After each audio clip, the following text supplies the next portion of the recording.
kembali di Kompas Petang bersama saya Cindy Sestiarani. Saudara, TNI Angkatan Darat dan US Army dari Amerika Serikat menggelar latihan tempur Garuda Shield di Pusat Latihan Tempur Martapura, Sumatera Selatan.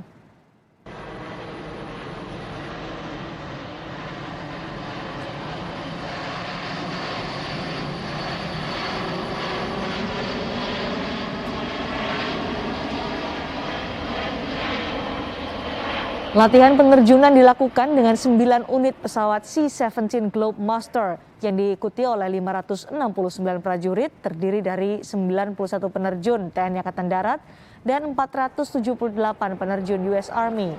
Latihan penerjunan yang dinamakan Garuda Airborne ini berlangsung di Pusat Pelatihan Tempur Batu Raja, Ogan Komering Ulu, Timur, Sumatera Selatan. Kegiatan latihan tempur ini resmi dibuka oleh Kepala Staf Angkatan Darat Jenderal Andika Perkasa dan Jenderal Charles Lane dari US Army.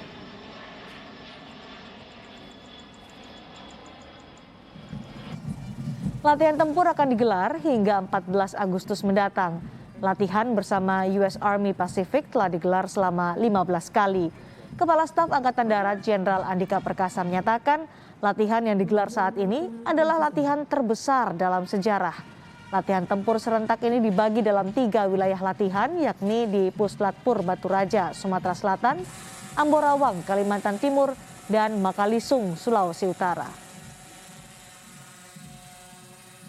Kali ini latihan tidak hanya dilakukan di satu daerah latihan, tetapi di tiga daerah latihan sekaligus, yaitu di Batu Raja, di sini yang terbesar kebetulan, kemudian di daerah latihan Angkatan Darat di Kalimantan Timur, namanya Amborawang.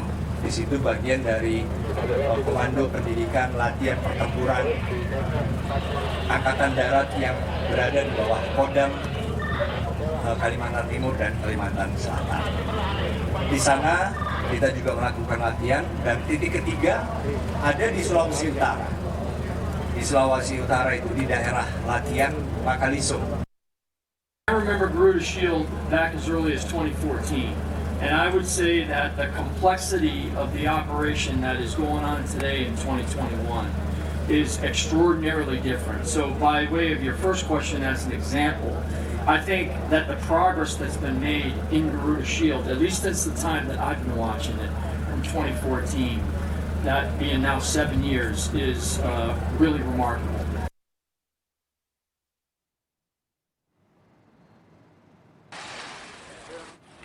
Di Pusat Latihan Tempur Amborawang, Kutai Kartanegara, Kalimantan Timur, latihan operasi pendaratan pantai dan serangan darat menandai dimulainya latihan Garuda Shield 2021 bersama TNI Angkatan Darat dan US Army. 1 batalion pasukan TNI Angkatan Darat dan US Army melakukan pendaratan di Pantai Tanah Merah, Kabupaten Kutai Kartanegara. Pendaratan pantai menggunakan kapal US Army LCU 2000 dan kapal milik TNI Angkatan Darat ADRI 45.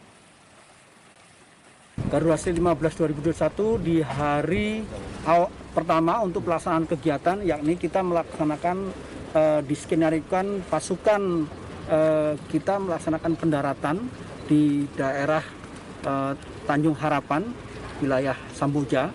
Kemudian mereka bergerak menggunakan kapal US Army LCU 2000 dan kapal ADRI 45 milik Angkatan Darat. Kemudian mereka melaksanakan pendaratan dengan menggunakan LCR, ya, mendarat menuju ke pantai. Kemudian setelah itu mereka melaksanakan serbuan pantai atau beach landing, kemudian melaksanakan kegiatan lanjutan. Pembukaan latihan bersama TNI Angkatan Darat dan US Army berlangsung di Sekolah Calon Tamtama, Secata, Kota Bitung. Namun lokasi latihan bersama ini bertempat di Pantai Makalisung, Kabupaten Minahasa Utara, Sulawesi Utara.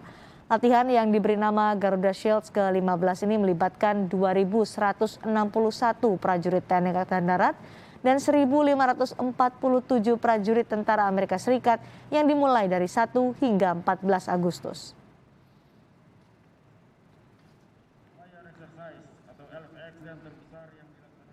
Hingga 14 Agustus mendatang, latihan tempur bersama militer Amerika Serikat akan digelar di 3 lokasi pusat latihan tempur. Apa tujuannya dan seberapa besar sebenarnya urgensinya? Kami akan bahas bersama pengamat militer dan pertahanan, Koni Rahakundini Bakri. Selamat sore, Bu Koni. Selamat sore. Bu Koni, sebenarnya seberapa besar urgensi ketika latihan tempur bersama dengan US Army digelar saat pandemi, mendatangkan lebih dari 1.500 prajurit dari Amerika Serikat, dan latihannya sendiri diikuti lebih dari 3.500 orang? Begini, kalau pandemi adalah satu hal ya, karena satu hal yang memang dilatihkan bersama juga adalah masalah tentang mungkin CBRNE mungkin bisa dilatihkan bersama.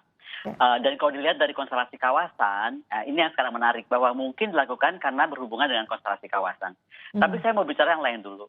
Pertama begini, ini ada anggapan karena Kasat ini adalah lulusan Amerika Serikat gitu kan, aktif di mantan NDU, seolah-olah ini adalah jalur besar-besaran Kasat ke Pentagon gitu kan. Mungkin ini yang mau saya sampaikan bahwa semua panglima tinggi kita, baik Angkatan Darat, Laut Udara, demikian Panglima TNI, itu pernah mendapat pendidikan luar negeri. Ada yang di Inggris, ada yang di Prancis, ada yang di Amerika.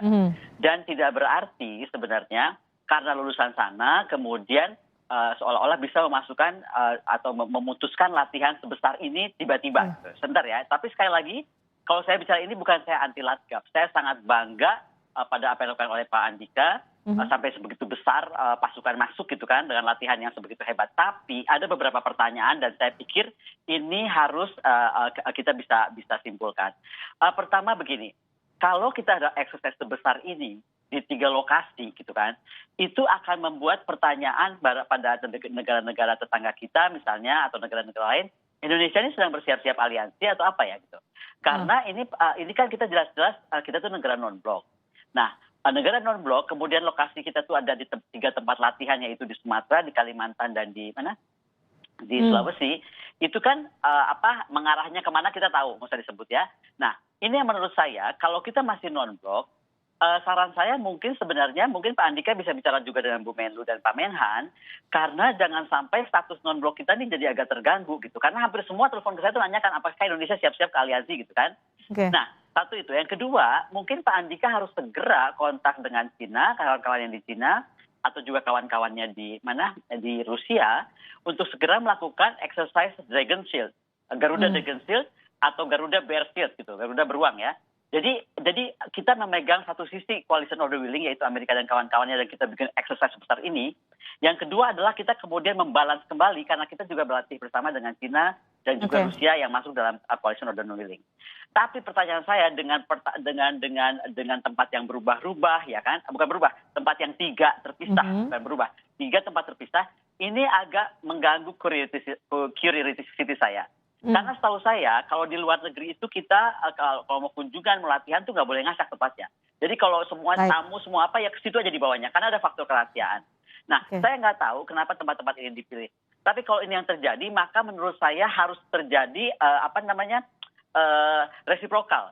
Jadi begini, apakah sekarang kita bisa nggak nanti di exercise Garuda Shield ke depan tentara kita latihan di Utah, di Gurun, atau di Alaska, salju. Jadi kita punya medan yang kita juga timbal balik ya. Baik, Bu Koni, tapi kalau ini melibatkan begitu banyak orang, sampai 3.500 lebih prajurit TNI Angkatan Darat dan juga US Army, artinya kan ini tidak secara tiba-tiba atau mendadak dilakukan, dan pasti sudah ada koordinasi dengan pemerintah, baik itu Kementerian Luar Negeri, dalam hal ini juga pihak-pihak terutama lokasi-lokasi tempat latihan tempur. Ya, memang. Apa yang Anda khawatirkan sebenarnya? Yang saya khawatir cuma satu, maksud saya itu kok tidak biasa dalam arti kita tuh kan mendeploy pasukan tentara lah. Militer itu dengan segala kapasitasnya bisa melakukan apa aja, itu aja bahasa saya nggak usah terlalu jauh dari itu ya. Intinya kalau saya itu cuma begini, nggak apa-apa, pasti saya percayalah Pak Andika pasti sudah sebagai Kasat beliau sudah memutuskan kenapa harus di sana. Tapi pertanyaan saya balik, bisa nggak kita resiprokal? Bisa nggak tadi saya bilang bahwa kita akan satu hari latihan misalnya Eagle Shield di Amerika Serikat, lalu pasukan kita 2.000 orang bisa kita latihkan di tadi Nevada, di Alaska, misalnya apa di mana saya nggak tahu, yang betul-betul disebar seperti itu.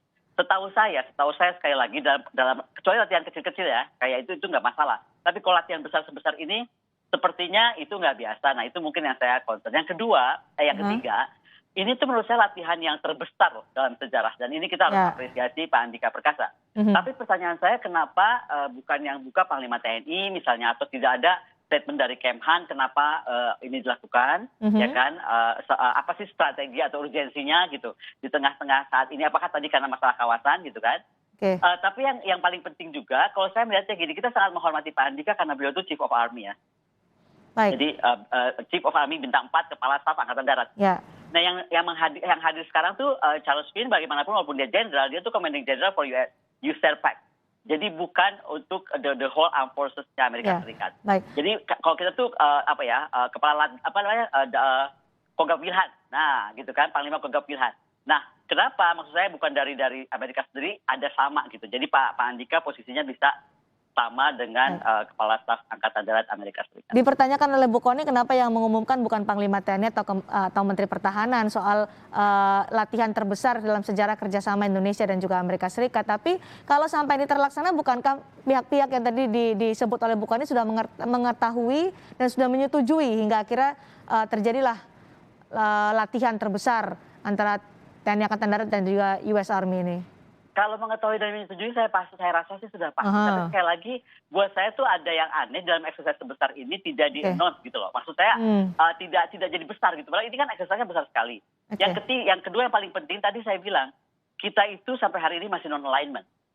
Tolong dijaga tentang status itu gitu. Karena begitu kita dicap oleh orang luar, seolah-olah kita sudah sedang menjajaki menjadi aliansi atau mungkin menjadi base, kita menjadi pangkalan di sini, kan saya nggak tahu gitu kan. Nah, kalau memang itu yang mau dipilih, lebih baik dibuka saja ke publik gitu, atau ke dunia internasional misalnya ya.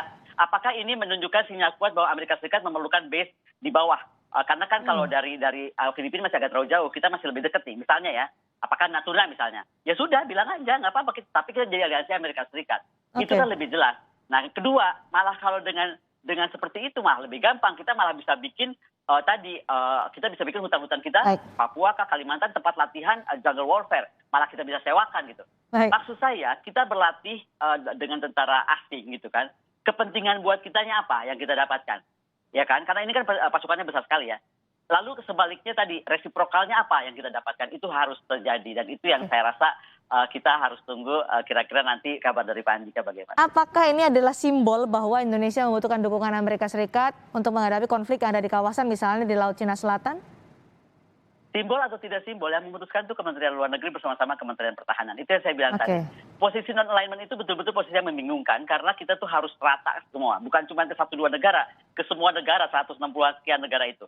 Nah, itu artinya kenapa makanya exercise ini menjadi perhatian kita gitu. Kalau tadinya exercise biasa-biasa aja, ya kita bisa anggap itu seperti karat gitu kan. Nah, atau misalnya kita mau bilang kita mau bikin seperti Cobra Gold. Cobra Gold juga jelas latihannya selalu di Thailand gitu kan. Dan kemudian itu seperti rutin. Apa kita mau buat seperti itu? Nah, kalau mau buat seperti itu pun harus ada alasan kenapa kita buat rutin dengan Amerika misalnya. Sekali lagi, kita bukan aliansi Amerika Serikat gitu. Not even his allies, dan juga kita bukan kelompok coalition of the willing. Nah, itu kenapa tadi saya bilang di awal, habis ini Pak Andika sebaiknya membuat eksersis bersama dengan China, bikin Dragon Shield, dan dengan Rusia membuat Bear Shield, supaya kesannya kita itu tetap main di banyak kaki karena kita non-alignment. Jangan sampai kita masih dikelompokkan ke sana sambil kita sendiri nggak tahu kita lagi langkah kemana. Jangan sampai kontraproduktif dengan sikap luar negeri Indonesia non-blok begitu ya, Bu Kony? Betul, karena ini kan lagi sensitif kawasan ini, jadi jangan sampai salah lihat. Nanti Perancis lihat kita, kemudian Inggris, karena semua kan sekarang lagi di sini. Bu Kony, yang juga menjadi perhatian publik adalah soal siapa nanti akan menjadi pengganti Panglima TNI saat ini, Marsikal Hadi Cahyanto, yang pensiun di November tahun 2021. Kalau menurut Bu Kony, siapa dari masing-masing kepala staf TNI, Angkatan Darat, Angkatan Laut, Angkatan Udara yang berpeluang paling besar untuk bisa menggantikan Panglima TNI saat ini, Hadi Cahyanto? Sebenarnya sih kalau saya ditanya ini, saya tuh agak enggan menjawab, karena saya melihatnya begini, Pak Hadi itu masih panjang kok, masih sampai November walaupun nama mesti masuk, tapi Pak Hadi itu masih panjang, dan saya melihatnya karena masih ada pandemi, ada segala macam gitu kan, kita masih butuh tentara di mana-mana, bagaimanapun harus didorong kuat oleh TNI untuk bagaimana memerangi COVID ini. Maka kalau saya pikir kenapa nggak last minute aja mengganti Pak Hadi itu betul-betul sudah menjelang November nanti, jadi kita bahasnya November. Nah, kalau ditanya antara kemungkinannya, ya pasti 3 kemungkinannya. Apakah Pak Yudo sebagai Kepala Staf Angkatan Laut, apakah Pak Andika sebagai Kepala Staf Angkatan Darat, atau Kepala Staf Angkatan Udara gitu kan. Tapi meskipun memang konstelasinya sekarang seolah-olah karena yang lalu Panglima adalah dari Angkatan Udara, seolah-olah sekarang itu adalah konstelasinya antara Angkatan Laut dan Angkatan Darat. Apapun itu, siapapun itu, kita harus percaya bahwa Kepala Staf itu adalah orang-orang terpilih. Mau Kepala Staf Angkatan Laut, mau Kepala Staf Angkatan Darat, mau Kepala Staf Angkatan Udara. Terpilih, teruji lah gitu kan. Ya. Sudah lulus berapa kali wanjakti. Jadi kita serahkan saja itu kepada Panglima TNI dan Presiden. Termasuk soal peluangnya, siapa yang paling berpeluang Bu Kony? Tadi saya sampaikan kalau peluang itu pasti sama.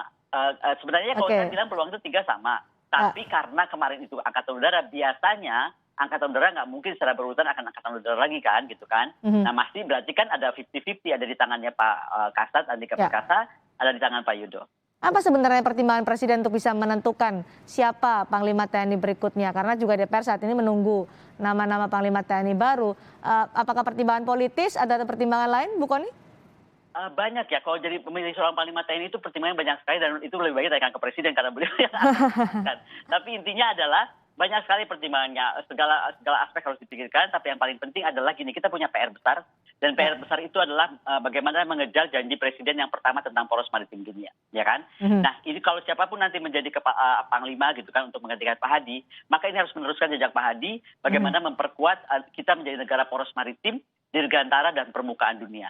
Sekali lagi bukan saja dalam penguatan alutsista, tetapi juga bagaimana perubahan doktrin, ya kan, perubahan strategi perang, dan termasuk tadi apakah yang dilakukan Pak Andika ini titik awal kita mau membuka aliansi, misalnya kan, karena kalau kita menjadi aliansi sebenarnya beban kita sebenarnya enak juga, setengahnya itu bisa berkurang karena sesuatu ada backup gitu kan, tapi kan itu sekali lagi kepada Bu Retno keputusannya dan juga kepada Presiden apakah kita akan mengambil posisi non-alignment hari ini gitu karena melihat konstelasi kawasan.